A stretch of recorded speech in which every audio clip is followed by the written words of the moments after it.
Hey guys, thanks for tuning in for another video. I don't have a lot of time to record. I have about maybe an hour. So let's just get right into it. This is going to be part 2 of our life. Let's see. Let's do continue. Okay, yeah. So we're in the first step. So we're like still kind of like little kids, still trying to get to know them. So let's get right into it. I kind of want to start.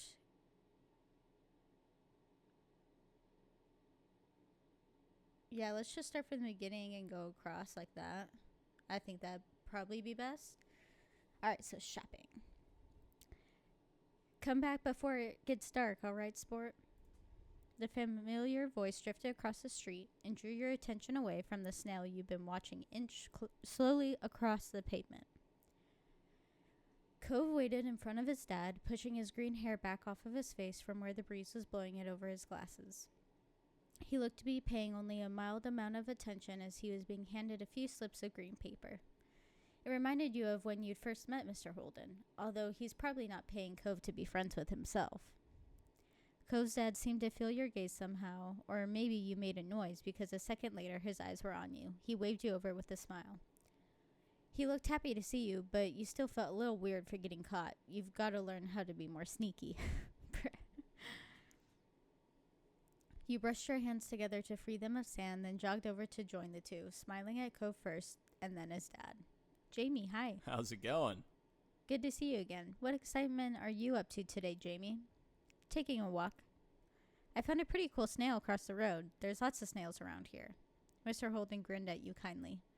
After you finished answering the question, Mr. Holden's attention returned to Cove, who was preoccupied with folding the bills he had into a tiny rectangle. Sounds fun. You know, Cove was about to hit the stores by the beach. Why don't you go with him? Oops, sorry.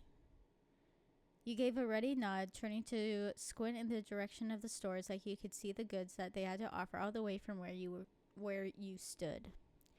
Oh, is that okay? Yeah. I don't mind.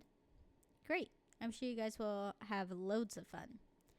Mr. Holden reached into his pocket and pulled out a leather wallet filled with money. You found it odd, since your mom's only ever seemed to have cards in theirs. Here. He leaned in to pass a crisp 10 to Cove, giving him a wink and a whisper. Get something for your friend, too. Sure. Good kid. That's my boy.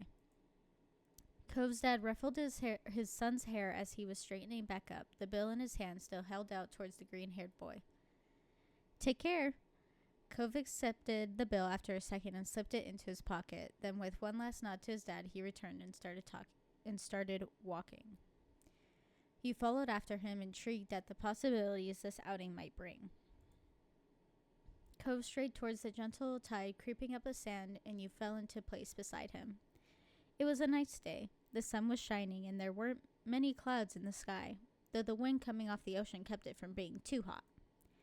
You took in a deep breath, enjoying the scent of salt and ocean water. Or ocean air, I'm sorry. I really can't read today, guys. I apologize. This might be a little clunky. Alright. When you looked at Cove, he was dragging his feet through the sand a little, and you slowed down to wait for him. His eyes searched the ground intently. Are you looking for snails?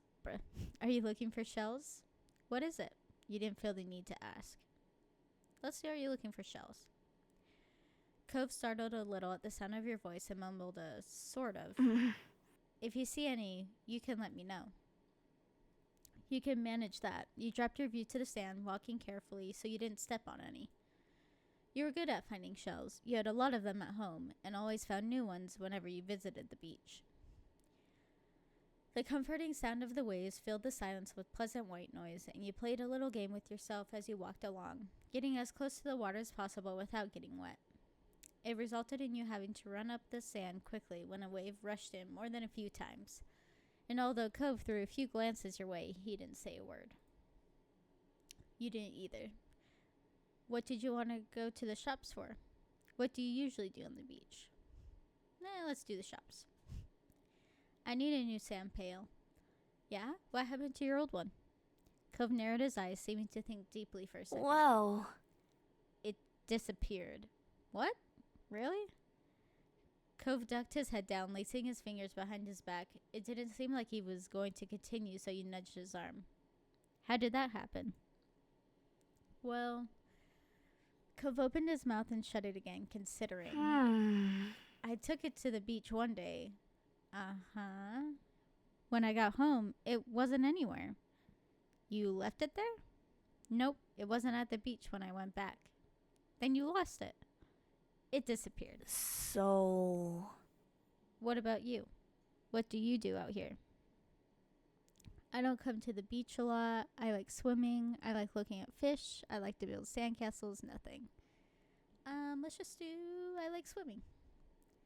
Cove's lips curled up in a small smile. Me too. It occurred to you that you hadn't been swimming in a while. There was just so much to do before school started up again, and so little time. Once you reached the shopping area, the noise level grew exponentially.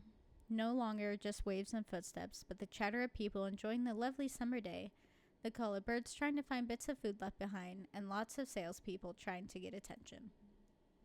You sniffed the air as you walked beside Cove. You could still smell the ocean, but there were other scents too. Pizza, pretzels, hot donuts. It was nice. It was not very nice. It was alright. It was nice. The energy surrounding the area seemed to fill you, and there was a bounce in your step as you began looking at all the familiar sights. There were so many things to do, you didn't know where to begin. You looked at Cove, hoping he was just as excited as you were. Cove was glancing from one side of the street to the other with a look in his aquamarine eyes that you couldn't quite work out. What's that? Cove pointed to a large crowd of people gathered near a few tables with large, colorful umbrellas blooming from their middles. You couldn't see past the adults who were blocking the way, but you knew there must be something worth seeing. Sorry, guys. Let me get a drink.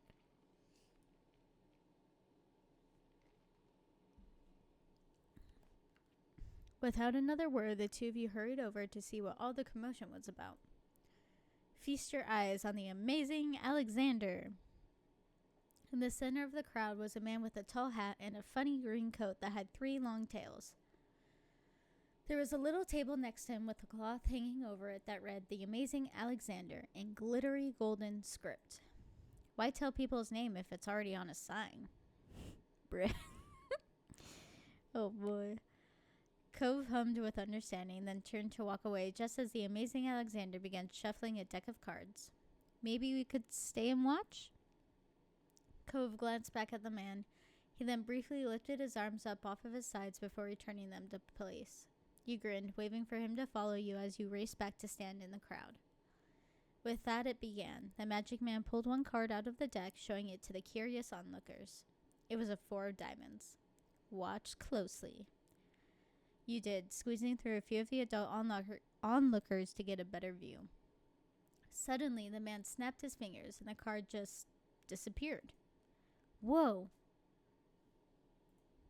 The Amazing Alexander, who had earned his title, turned his head and looked directly at you. He reached out with a kind smile.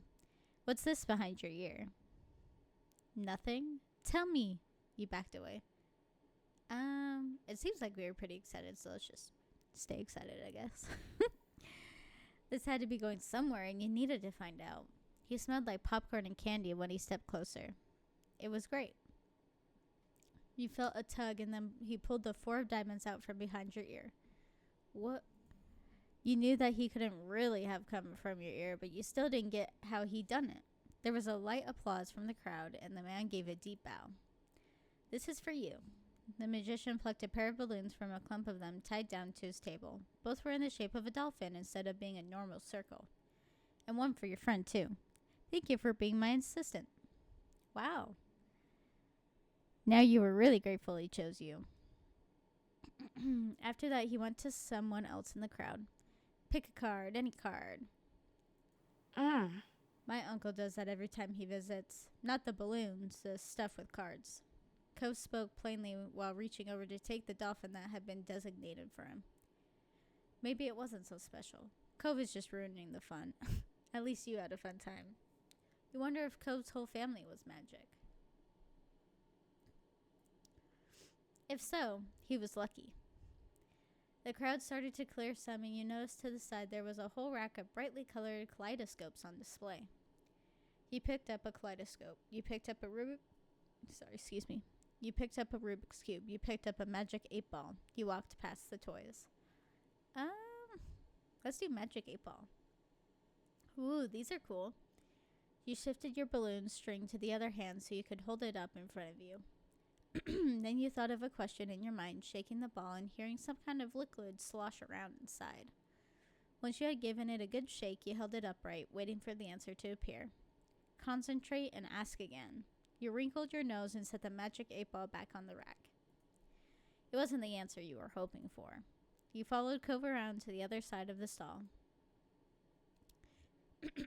He went under the awning, careful of his own floating dolphin, and you joined him.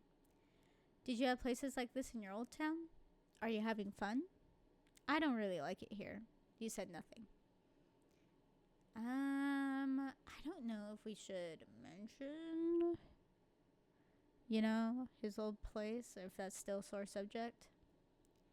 Let's do, are you having fun? He nodded and you smiled back at him, happy to hear it. When Cove moved towards some stalls nearby, you followed beside him.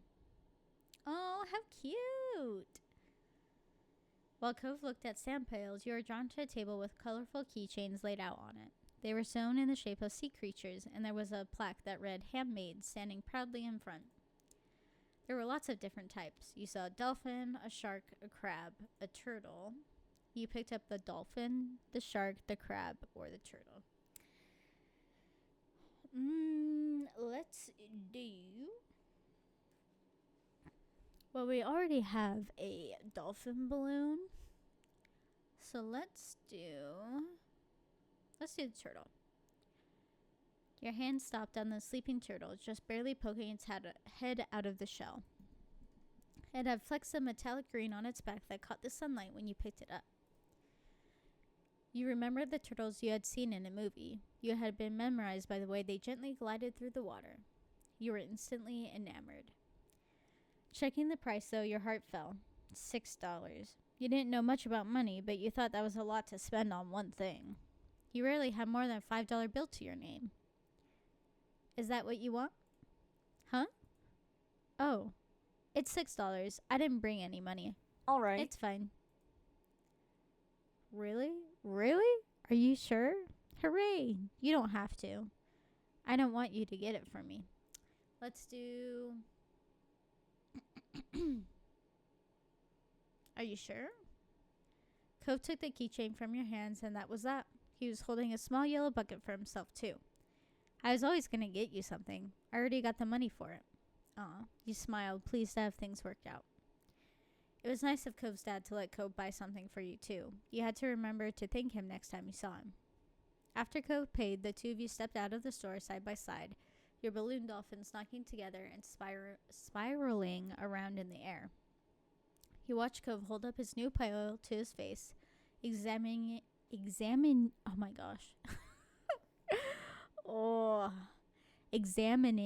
it thoroughly. Hey, Cove. Yeah? Your dad gives out money a lot, huh? I really like this keychain. Never mind. No, we're gonna say I really like this keychain. Thank you. It's nice. Cove looked further down the street where different food carts were lined up. Sorry. He rested his non-cast arm over his stomach, and just as he did, yours let out a light growl. You hadn't eaten since breakfast, and after all of this wandering around, you were definitely ready for some lunch. Let's get some food. Yeah. You two wandered around a short while, looking at all the delicacies that were available. Everything looked delicious, and as the different smells, both sweet and salty, wafted... Why does that sound like such a weird word? Wafted. I might be saying it wrong.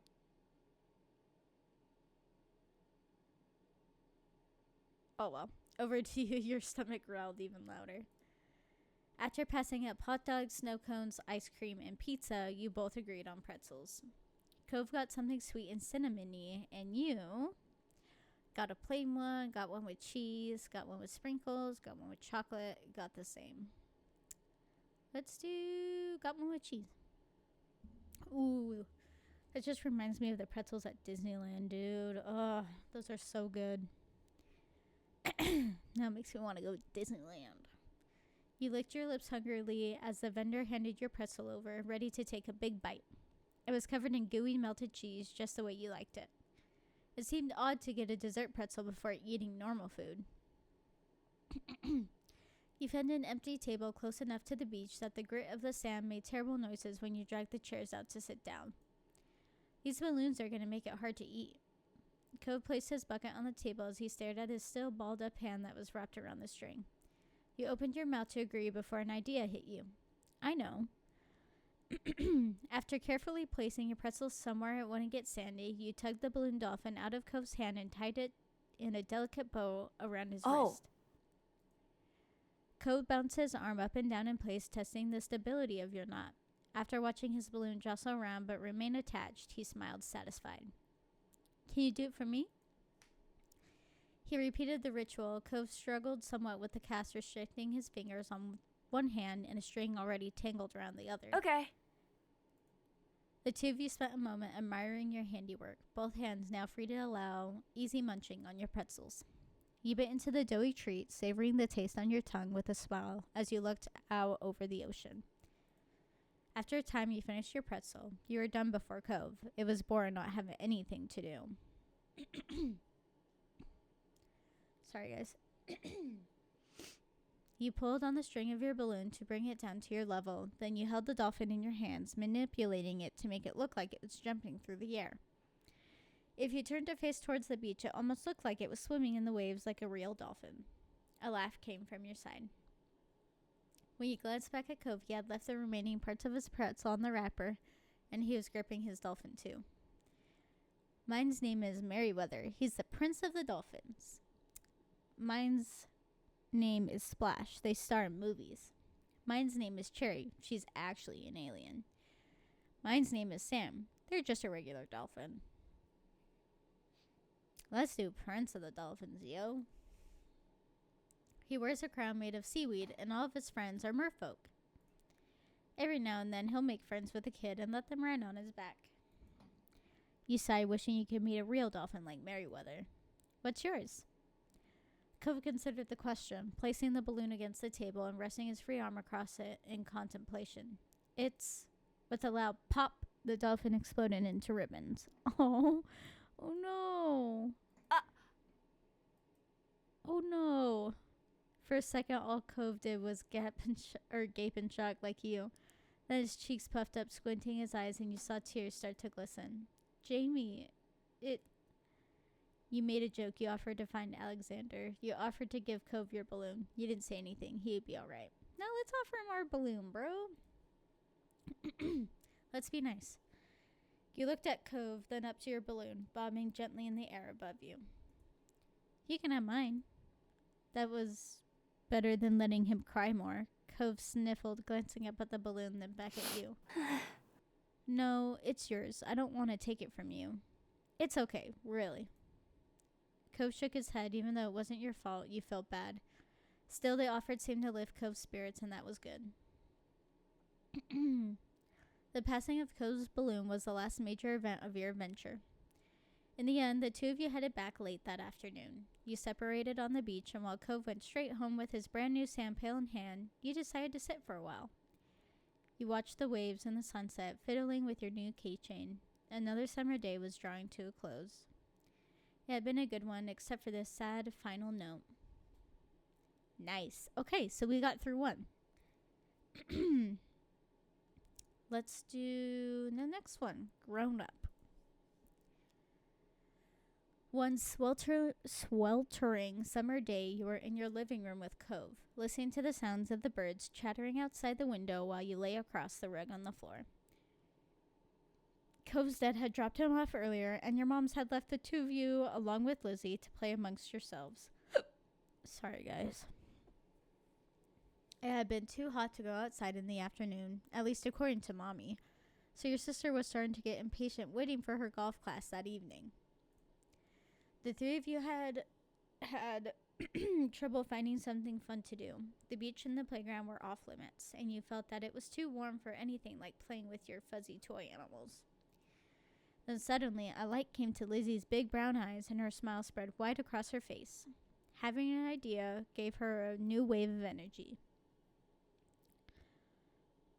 Since we're stuck inside, we should be adults. They don't play outdoors anyways. They're always inside and telling everybody they're too busy to play.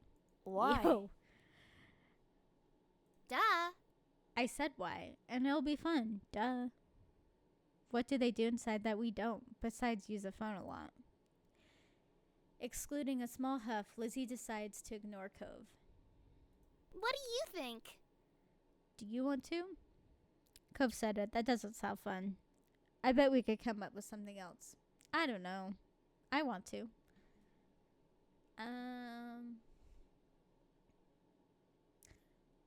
One thing about me is that, like, in my household, in my family, I was always the peacekeeper, so I'm like, ooh. I'm just gonna do, I don't know. Please, Jamie, when have I ever had a bad idea? Oh, whenever we play with you. I wasn't asking you. I'll try it, but that sounds boring. Okay, I'll stay. Sorry, I have other stuff to do. You kept hesitating. Yeah, let's just do. Whatever. I hope this is as fun as you're promising it'll be. Lizzie looked at you deadly serious. It's the most exciting idea I've had all week. Oh, to be a kid again. Satisfied that neither of you were about to bail on her, Lizzie thought over her options while you watched. After a few seconds, she clapped her hands together and beamed, apparently having settled on something without asking either of you. Okay. I'm going to be a professional golfer. Jamie, you and Cove can be a beach volleyball player, a gymnast, or a tennis player. Why can't we pick anything we want? Because I have a fun idea, that's why. And we have to play sports as adults? Yep. But there's other kinds of sports too. Right? It isn't the same. What do you think, Jamie? Don't those choices sound super cool? You want to be that, huh? I kind of like those. It really doesn't. Haha, it sounds like a blast. Isn't there anything else we can be? You nodded, maybe not. Give us some more options, girl. Lizzie stomped a foot on the ground. Nope, come on, just decide already. Knowing Lizzie wouldn't let this go anytime soon, you sighed. Cove was not impressed with Lizzie's attitude, though he didn't bother talking more about it for now. You thought over the list of possibilities: beach volleyball, gymnastics, or tennis. Out of all of them, you'd prefer to play probably beach volleyball, to be honest. If you could spend the afternoon at the beach for real, then you might as well pretend you were there. You could even wear your swimsuit to make it seem more realistic, although Lizzie probably wouldn't let you run off and do that now that she had you here. Yes, that was clearly the top option. Okay, I'm gonna be a volleyball player. All right. How about you, Cove? I'll have a volleyball team too. Lizzie threw her hands in the air, making an annoyed sound. You guys, oh my gosh, I can't think. You guys can't be the same thing. That's not how it works. You didn't say that. The rule was picking from the list. You can't keep adding more.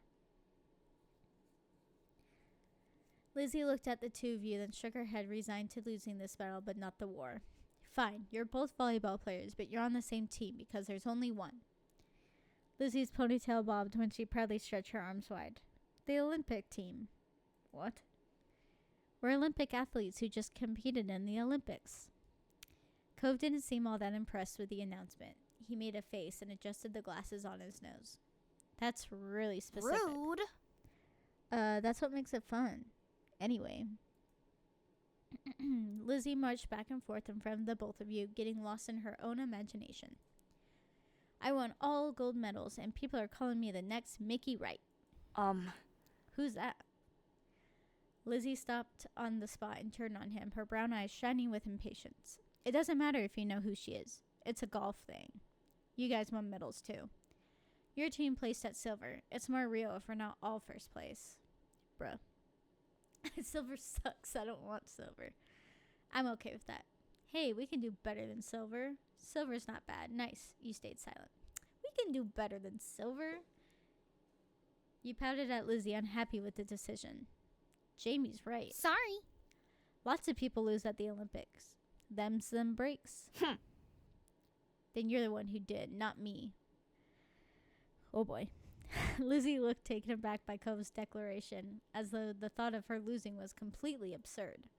No way. It wouldn't make sense. I'm already practicing my golf game. She took a golfing stance to make her point, pretending to swing her club and hit an invisible ball. So what kind of house do you want to live in? Cove hadn't changed his mind about winning, but thinking about where he'd live as an adult appealed to him, apparently because he looked back at Lizzie with some of the anger fading. I'm going to live on the beach. Nice. Lizzie made a face at him, poking out her tongue. That's kind of boring. We already have that. No. Not like the normal houses here with a street. On it, right on the sand by the water. Just like that, all the tension was back. You hadn't even had a chance to choose where you would want to live. That's not very fun or smart, Cove. You can't live on a bunch of sand and shells. But I want to, and I will. Cove narrowed his eyes at Lizzie, even though she stood half a head taller than him. You didn't give out a list of things to pick from this time, so I'm picking that. Why are we even playing pretend if we can't imagine anything? Jeez. Fair. That's honestly so fair.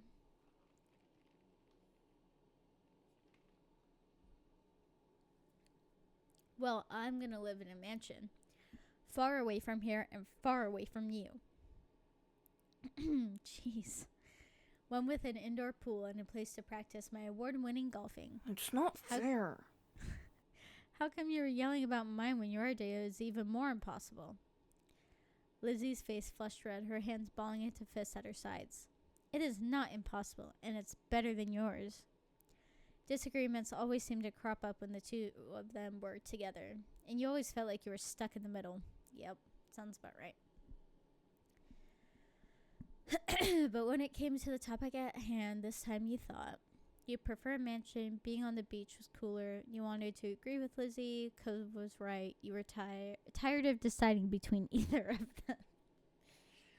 Honestly. So, here's my thoughts. I either want to pick you or tired of deciding between either of them, because it is tiring. Or, since this is kind of like a romance visual novel, we could go with Cove was right.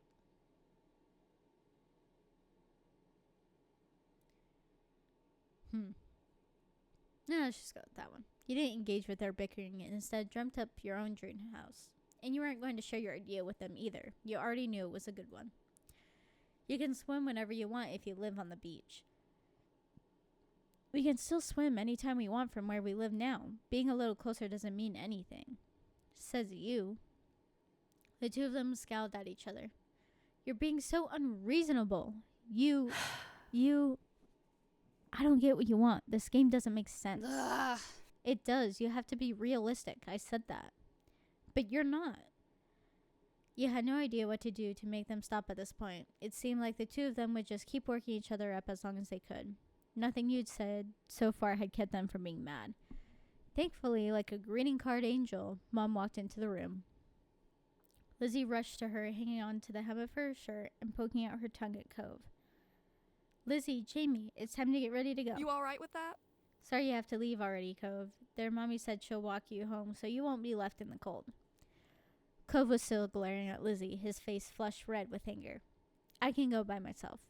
But... Bye. Bye, Jamie. There was still a harsh edge to the brief farewell, but you knew it wasn't you he was mad at. Without giving Mom a chance to stop him, Cove stood up and stalked out of the room, shoulders drawn tight. Huh? Okay. Worried, Mom turned to look down at you and Lizzie. You two were playing nice with our new friend, weren't you? You told the truth, you lied. Oh. See, this is what's so hard, because if you tell the truth, Lizzie's gonna be like, yo, you tattletale, like, what the frick? But if you lied, then it's lying, you know what I mean? And I'm sure she would know anyways.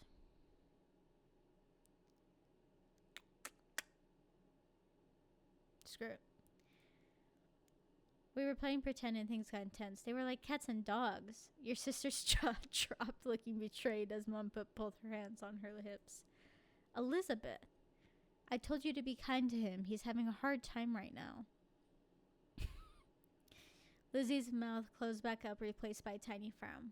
I know, I tried, but he was That's no enough. buts. We both know you can show someone a great time when you put your mind to it. We're going to apologize to Cove and his dad over the phone when he gets home from work tonight. Lizzie hung her head, dragging a foot across the ground in front of her. Okay, Mom. Good girl. You caught pieces of Lizzie sulking to herself about how it was his fault too, but it was over. Ah, right, we better get a move on. Let's go. Let's go, kids. Oh, shoot. I'm gonna butcher this name. Neil Laney, where did you leave the car keys? Mom hustled you all out the door, and you noticed during the car ride to golf practice that Lizzie was quieter than usual. She was usually the first one to request which music to listen to in the car, but she didn't say a thing. Your parents know she wasn't in a mood to be bothered. They gave her space, and Mommy just asked what you'd like to listen to. You picked your favorite song. It always made the car ride more fun. You chose the soundtrack to a cool movie you saw a couple months ago. You chose a song you knew Lizzie liked. Maybe that would cheer her up. Oh boy, here comes the people pleaser in me. You were happy to see it brighten her up right away, and she started singing along with you. Soon enough, her bad mood was a thing of the past. When the car ride was over, you spent the twilight hour watching Lizzie hit things with other girls her age. You didn't know much about golf, but you could tell that she really liked it, so you sat with your moms and tried to puzzle it out. It was nice sitting outside after being cooped up in the house all day, and you stretched out your legs to let the last few minutes of sun warm your skin. When the sun was finally out of sight, dipping behind the horizon, you all got ready to leave. Instead of going straight home, your mom took the family out to dinner. You went to a restaurant you had all been going to ever since you could remember. The whole afternoon had been a bunch of shouting you hadn't even been able to stop, but you could kind of tell that all this helped Lizzie be less angry. That's nice. The car ride home was quiet, but only the radio providing you escape from the silence. Lizzie had been in better spirits now, but the closer you got to your neighborhood, the more she wiggled in her seat and frowned out the window. She knew what was coming when you all got back home. Clearly, she was dreading it. Soon enough, Mom was turning onto your street, then reversing into the driveway. When she cut the ignition, it was dead silent. No one spoke, only unbuckled their seatbelts and opened their doors. Lizzie was the last one out. Once everyone was inside and done taking off their shoes, she propped her hands on her hips. So, Now then, Mr. Holden's car is in his driveway, so he should be back from work. That's good news, isn't it, Elizabeth? You and Cove can hash things out before the day's done. Lizzie didn't complain or put up a fight. Her head ducked so she didn't have to meet anyone's eyes. She nodded once. Good. Let's move this to the kitchen. Mom went over to the house phone, the rest of you following behind her. Mommy put a gentle hand on Lizzie's shoulder as they walked side by side. You watched them from the back. This was only happening because you told on Lizzie. Yeah, I'm sure they'd figure out anyways. You didn't regret it. You felt a little guilty, like you had betrayed your sister. You hadn't liked doing it, but had to. But it was her fault for doing it in the first place. That's true.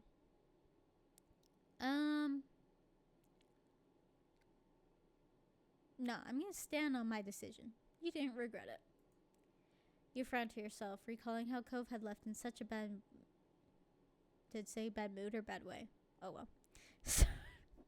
I'm so sorry, guys. Hopefully time and Lizzie's pending apology would raise his spirits and smooth things over between them. The four of you stood around the kitchen in a lopsided square. All eyes were on Lizzie, who kept her gaze on her feet. You remember the number for Cove's house, don't you, honey? Lizzie jerked her head in another nod, sullen. Without further prompting, she stepped forward and she began to dial. Mom reached over and pressed a button on the base. Suddenly, you could hear the phone ringing. She turned on the speaker. The phone rang a couple of times and stopped. Mr. Holden's warm voice came through the other end. Evening, Holden residence. Lizzie looked over at Mommy unsure. She nodded encouragingly. Ugh. Hi, Mr. Holden. It's, Lizzie. Can I talk to Cove? Absolutely. Why do you say it like that? Lizzie Harper? What a surprise. But of course you can say hey to the boy.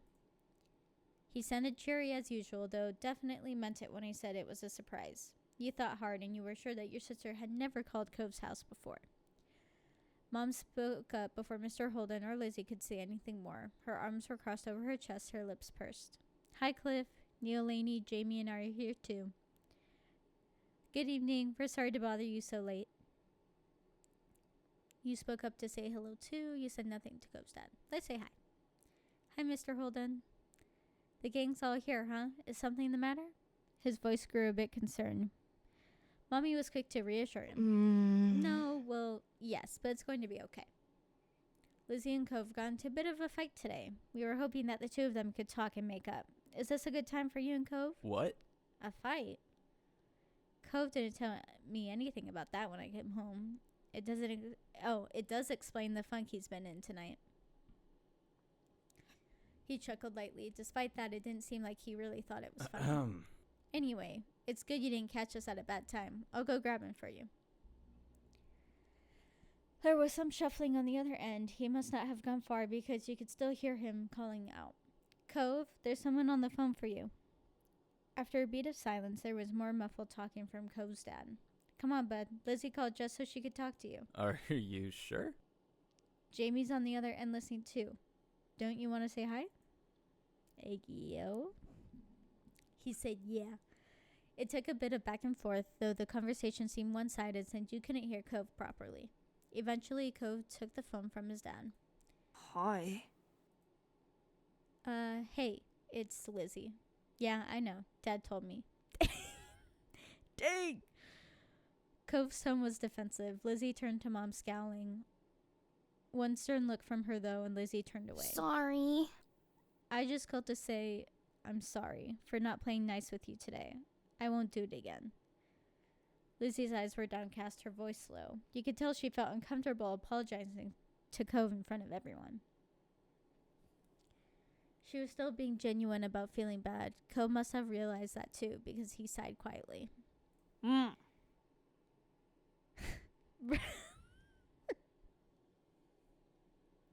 Cove, that's like way in the past, my guy. Me and Jamie should get gold too. That's right, Lizzie, I kept denying you two what you deserved. Oh my gosh. Lizzie was momentarily stunned silent by the demand. She probably forgot that had even happened already. Exactly. All right, we all win the gold. Okay. I guess I'm sorry too. A sense of relief washed over everyone at his acceptance of the apology. Mom uncrossed her arms while Mommy's shoulders relaxed. Lizzie's eyebrows raised. You wondered if she thought he'd refuse her apology. Dad, can I get off the phone now? You couldn't see him, but it was obvious that Cove felt awkward about the situation. He had come off uncomfortable the entire time, really. You can go back to your room if you want. Be sure to say goodbye first, though. Bye, Lizzie. Bye. Bye. Hey, yo. Immediate smile? Okay. Bye, Jamie. You perked up at the mention of your name. You smiled, even if he couldn't see it. Bye, Cove. Hey, yo. With that said, Cove must have handed the phone to his dad and left, since Mr. Holden spoke up. That's a relief. All's well that ends well, as they say. Thanks for arranging this. I'm sure he appreciates it. As Mom replied, Lizzie tugged on Mommy's hand to catch her attention. Can I go now, too? Good job. Sure, sweetie. Thank you very much for apologizing to Cove. Mom flashed a brief smile at Lizzie and nodded her agreement. Given permission to leave, Lizzie scurried off towards the stairs. She seemed to be feeling much better with the incident behind her. Mom and Mommy returned to the phone, taking it off speaker. They continued talking to Mr. Holden. You couldn't tell what about. You were glad that was the end of it all. Lizzie and Cove might not get along and probably still won't, but they weren't mad at each other anymore. Mom and Mommy weren't upset either. Everything was finally back to normal. With that thought, you retreated to your own room with a spring in your step. Okay, let's see. That took us about, 20 minutes? Okay, I got time for one more. Let's do long day.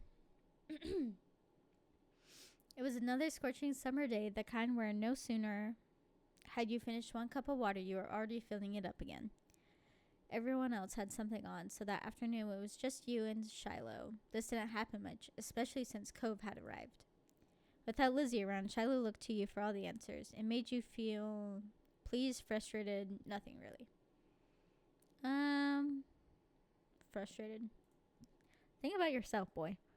He was always wanting to hear what you thought instead of giving his own opinion and expected you to come up with the plans. It was hard work, especially for such a hot day.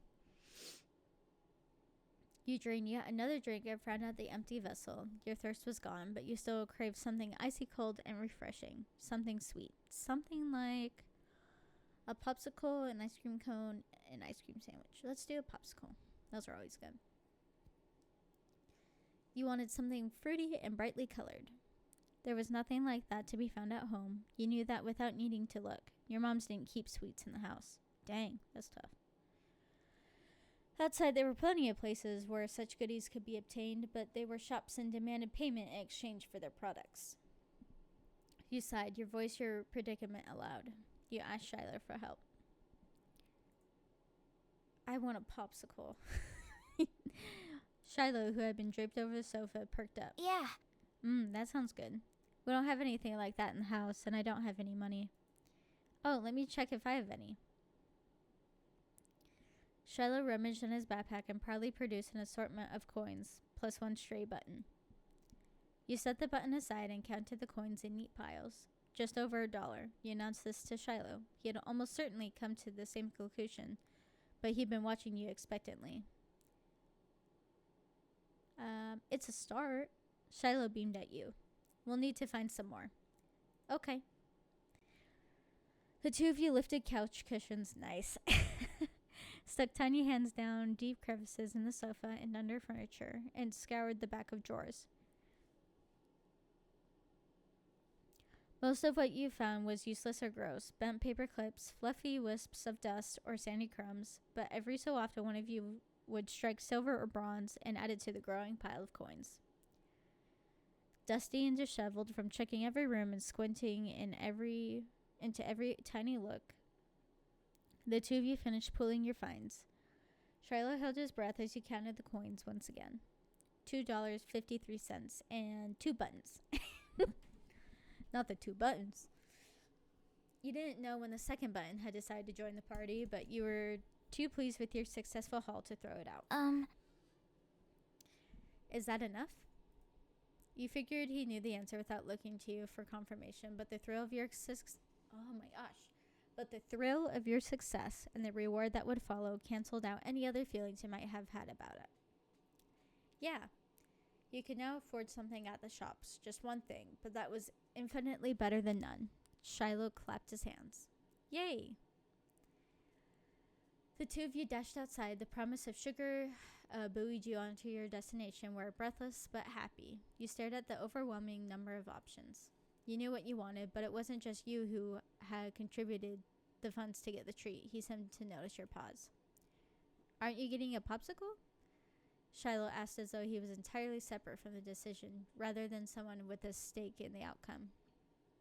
Do you mind? Shiloh cocked his head to the side. It was your idea. You should choose.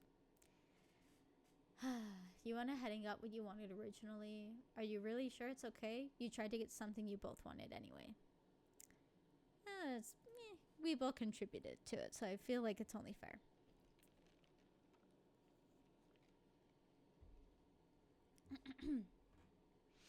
It wasn't fair for you to be the only one to decide when he'd been a main factor in making this happen. Some of the money came directly from his backpack. Exactly. What do you like? All of them. They're so good. You pressed further. But what do you really like? Popsicles or ice creams? Which is your favorite? It's so hard to pick. I don't know. Frustrated, you get to the heart of the matter. You want me to choose? Yeah. And that was that. You got the dessert you wanted originally and hoped Shiloh would actually like it too. Finally, the reward for all your hard work was in your hands. You sucked on the fruity popsicle you bought, the icy treat cooled you down perfectly, and the zesty flavor was refreshing. You held it out to Shiloh so he could take a turn. He You shook can his head. finish it. Aw, he's so nice. He didn't want any? After everything he did to help get it? That was weird. But you accepted the offer. You tried to include Shiloh. You hesitated.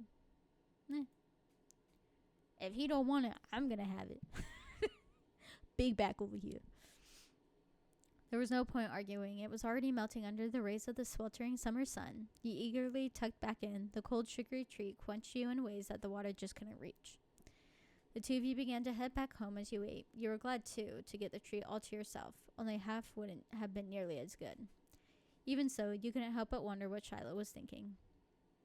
You walked side by side on the shore in silence, but your thoughts kept drifting to the boy beside you. Why didn't he speak up for himself? It was almost as if Shiloh didn't know how to say what he felt, or was too afraid to. You figured that was his problem and didn't care. Are you scared of me? You thought that was kind of sad. Are we friends? Let's do... Are we friends? Shiloh opened his eyes wide, seemingly caught off guard by the blunt question. Yeah, I think so. He says that, but friends should be able to talk to each other without being scared. If Shiloh wouldn't do that, were you even really friends at all? He rubbed his hands together nervously over your non-reaction. I'm sorry. You weren't sure how sorry he could be without knowing what he's even apologizing for, but you shook your head. You didn't do anything. It was true. Shiloh hadn't done something mean. He'd gone out of his way to make you happy. That didn't seem like it should be a bad thing, yet it bothered you. I just don't know if you like me. It's like it doesn't matter what I do. You're going to act the same. I could be anybody and you wouldn't care. No, I like you. I really, really like you, Jamie. I want to be friends. Okay. Interesting. Oh boy. You smiled hesitantly at him and his fidgeting ceased. Even though you weren't sure if you believed him, this was only making things worse. You decided that maybe there were all types of friends. If Shiloh wasn't able to do things differently, this would have to be all right. Shiloh made you unsure about setting a label on the experience of spending the afternoon with just him. Sorry. There had been good times and there had been confusing ones. You were positive of one thing at least. The treat was delicious, and that was nice.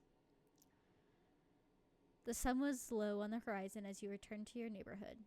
There you spotted two very familiar figures up ahead, Lizzie and Cove.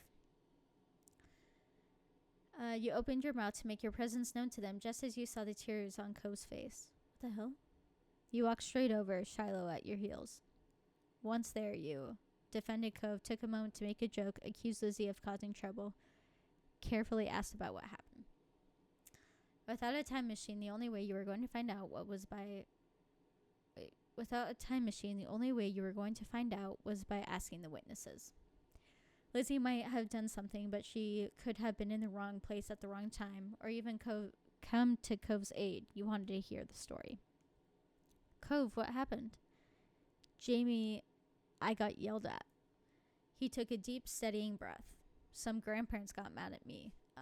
Oh, okay. I was like, who yelled at it? Sorry. Lizzie jerked her head in the direction of a nearby house. Your heart sunk. You knew exactly what had happened. Every year, the same mean old couple rented out that condo for the summer. You, Lizzie, and Shiloh knew to stay away from them, but Cove couldn't have. They're like that with everyone. Even your mom struggled to find anything nice to say about them, but the elderly pair particularly took offense to kids. It didn't matter if they were really nice like Cove. Yeah, Lizzie said. Lizzie drew herself up at that. She looked pointedly in your direction. I was helping. That's cool. Is there anything I can do? No. I'm just going to stay away. Or you could teach them a lesson. There was a devilish glint in her eyes. What? You should ding-dong ditch them. Go ring the doorbell and run. It'll be great because they're so slow. They'll never catch you. That's dumb. I don't want to go near them ever again. You're just saying that because you're a chicken. Clove glared, but didn't take the bait. Lizzie returned to you. You're not a chicken, are you? You'd rather just avoid them. You thought they deserved worse. I'll do it. You'd rather just avoid them. Let's just not. I feel like it just turned bad either way. You looked at the house. Behind those closed doors lurked two beings, rich in years but poor in patience. Nice. Wow, that's poetic. Maybe they deserve retaliation. Maybe they didn't, but that punishment wouldn't be coming from you. It was safer to stay away from them, especially since Cove took their outburst to heart. I'm not doing it either. Another chicken for the coop. This is a hen house now, bruh. If we're chickens, you're a lizard, Lizzie. Yo! She whacked her tongue out at his face. Still better than a bird brain. Chicken. The condo door opened, revealing one of the two culprits, the old man's wizened face was set in a scowl, which was to say he looked exactly like he always did when you saw him. Maybe that was his normal face. What are you kids doing loitering outside my house? Or maybe he was always just in a terrible mood. Nothing. He repeated the word as if it was the greatest crime anyone could commit. Nothing good, more like, get lost. If you guys can't tell, I'm rolling my eyes right now. It wasn't as if he owned the space outside the house, but Cove's eyes, still red from his earlier tears, were wide, and you thought it would be best to heed the old man's command. Lizzie took off, with Shiloh immediately trailing after her without so much as a glance back in your direction. So much for your friendship. You waved your arm at Cove, summoning him to follow you, and ran after Lizzie. The old man's hollers propelled you all from the street to the sanctity of the hill. Only once you were safe did you notice the stitch in your chest and the ache of your legs. You flopped down, the blades of grass tickling your face. Lizzie, who had taken the lead in the end, was already lazing on the ground. The four of you took a moment to catch your breath and enjoy the feeling of cool grass against your skin. Cove. Cove lifted his head. I told you there were mean grandparents around here. Cove rolled his eyes and decided this wasn't dismissive enough and rolled his whole body away from your sister. Lizzie chose to ignore his response and started chatting to Shiloh, who eagerly joined in the conversation. In the back of your mind, you knew you'd be second fiddle again to hold on. Sorry. In the back of your mind, you knew you'd be second fiddle again to Shiloh once Lizzie came around. It always went like that. And it was fine, you thought. You still felt a little sad after how much time you spent together today. And it was always annoying. Yeah, well, I'm kind of used to that. So, you still felt a little sad after how much time you spent together today. And it was fine, you thought. Shiloh could prefer Lizzie as much as he wanted to. There were other things to attend to anyways. Yeah, like Cove. You wriggled closer to Cove. He had calmed down for the most part and was inspecting a flower. His fingers pinched the stem and tilted the white petals towards him. That's a poppy. Cove glanced at you in acknowledgement, then back to the flower. And the type of poppies on this hill have the name white linen poppy. Mom told me. He quirked a smile. That's funny. He ran a finger around the edge of the petals. It doesn't feel like cloth. You need a lot of them to make anything. He nodded and released the delicate plant. Evaluation complete. This is my favorite kind of flower, but I didn't know what it was called. Thanks. It's mine too. I like roses. Buttercups are really great. My favorite is snapdragons, hibiscus, peonies, sunflowers, tulips, orchids. Type your own answer. I like all flowers. I don't care about flowers. I only know what my mom tells me. Personally, for me, I really like sunflowers. So, sorry, go stretch. We're going to go with that one. Yeah, those are nice too. They're bright and awesome. You match with them. Aw. Thanks. That was cute. Hey, yo. You moved onto your back with a small smile and looked at the darkening sky. The blanket of clouds reminded you of a thick throw you curled under. The blanket of clouds reminded you of a thick throw you curled under on a cold, rainy days. You wondered if the clouds would be as soft. They lazily floated on by, splitting from each other, merging and morphing into new shapes. You saw a dolphin, a car, an alpaca, saw a smiley face, you saw cloud shapes. Let's do dolphin. You saw a dolphin leaping through the sky. You nudged Cove and pointed to it. Look, a dolphin. Cove joined you in gazing up or skywards. Yeah, I see it. Really? No, but I like dolphins. Hey. He chuckled at your reaction.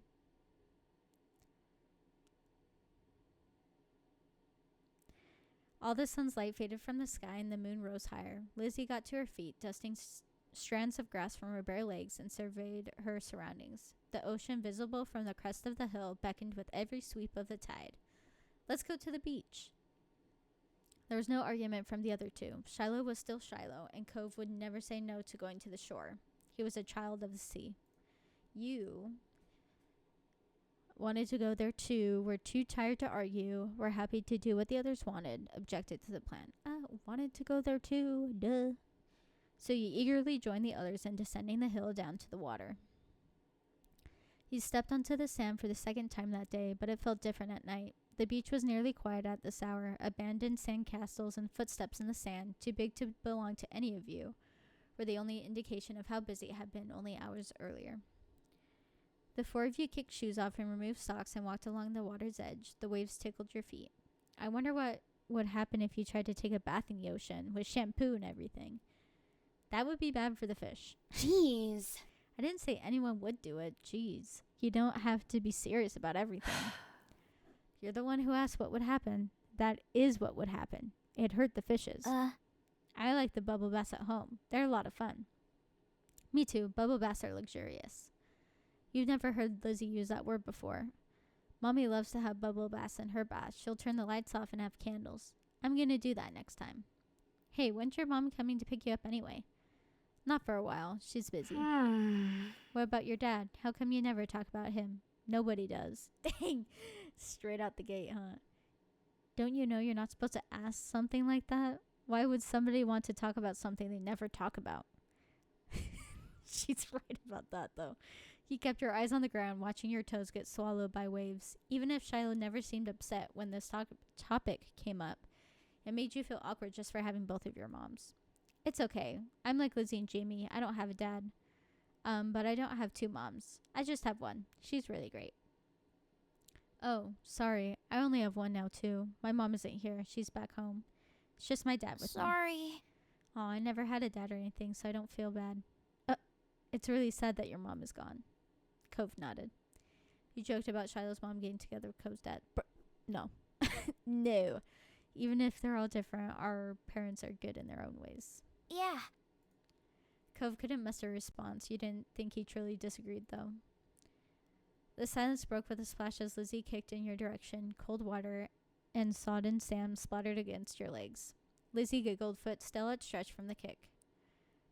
Cove joined in, striking the incoming waves to make a splash of his own. Shiloh scurried out of Cove's spray zone with a grin.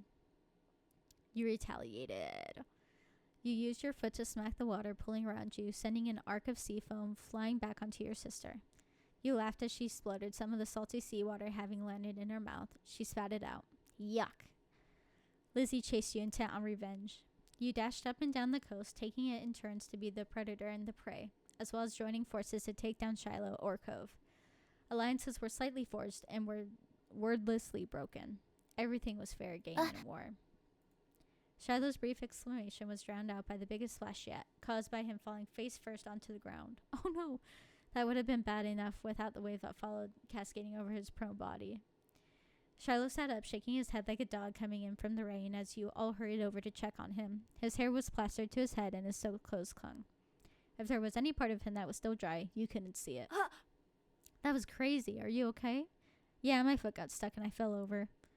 You Way to go, dumbo. Shiloh. Bruh. You offered him some help up. Let him get up by himself. Nice offer. Shiloh didn't take your outstretched hand. After a moment, you dropped it. Rude. Lizzie was too busy snickering to notice and held her hand out to Shiloh, too. He reached over and took it. This boy. Slowly, he started to pull himself from the ground. Then he slipped on the slick sand, dragging him and Lizzie down just in time for another wave to hit. The water rolled over them. Sorry.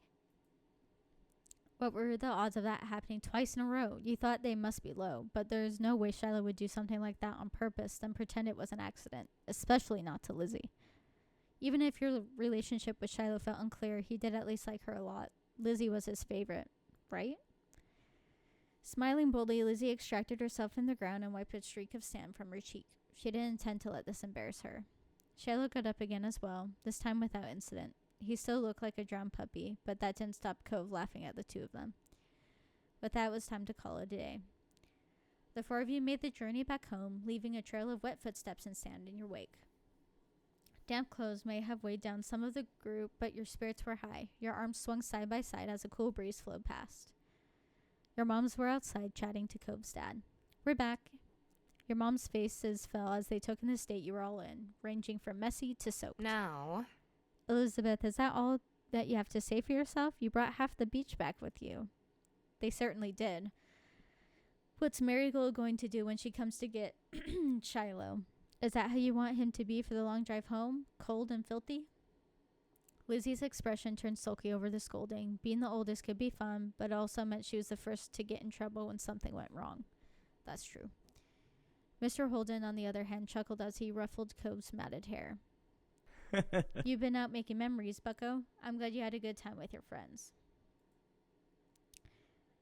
Cove used his slightly moist cast arm to push his dad off. Mr. Holden's eyes widened when he noticed even that he had gotten wet. Now he was worried too. I think they could have found a less risky way to spend time and had just as much fun. That might be right. Kids, what can you do? Come on, Cove, let's go get you cleaned up and dried off. We wouldn't want that cast to have to be reset. Cove winced at the thought. okay. That a boy. Mr. Holden casually bent down and plucked Cove up off the ground, ultimately holding Cove against his chest. Sam was already transferring from Cove onto him, but that didn't seem to bother Mr. Holden. Cove protested being carried, but only got a reassuring pat on the back for his trouble. Take care. Good night, Cove. Thank you for the talk, Cliff. Night, Harper family, and Shiloh, too. Resigned to his fate, Cove twisted his body in his dad's arms in order to turn around and wave goodbye. Smiling, you waved back. Good night. Fine, fine. Well, we better do what we can do to fix you guys up, too. Come on, everybody inside. I want you to march straight to the downstairs bathroom. Ugh. Yes, Mom. Okay, Lizzie's mom. Don't worry about stopping to wipe your feet on the mat this time. That won't do much good tonight. Sitting on an old beach towel your mommy had found, you waited in the hall. Until you were less sandy, you weren't allowed to go to your room or walk around the house. But you didn't get to eat a sandwich for dinner there. Oh, but you did get to eat a sandwich for dinner there. It felt like an indoor picnic. It had been decided that Shiloh would wash first and borrow some of your clothes. He was already finished and packed away in his mom's car. Miss Fields had come to collect him a little while ago. It's a bit of a funny experience seeing him without that hat on for once. Lizzie, being much more soaked than you, got to go in the tub next. It wasn't a bubble bath as she had hoped. This was a no fun allowed cleanup session. At least that's what she claimed. Not much longer and it would be your turn. When the bath was done, you'd have to go right to bed.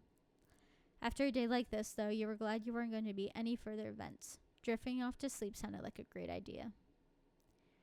Okay, perfect. So I think we're going to stop here. I haven't decided if this is going to be like the first part of the second video or if this is just going to be the second video. But it's about an hour long, so maybe it'll be the second video. But I'm like pleasantly surprised that these do take, like a bit of time, which is kind of nice. So you're not just like whizzing through them and then you're done with the game in like a day or something like that. But no, this is getting also exciting. We're, seeing our relationships with everyone, including like our sister Lizzie, our parents, with Cove, especially with Shiloh, which is kind of confusing, but anyways. But yeah, thank you guys for tuning into this video, and I hope you liked it. I'll see you guys later.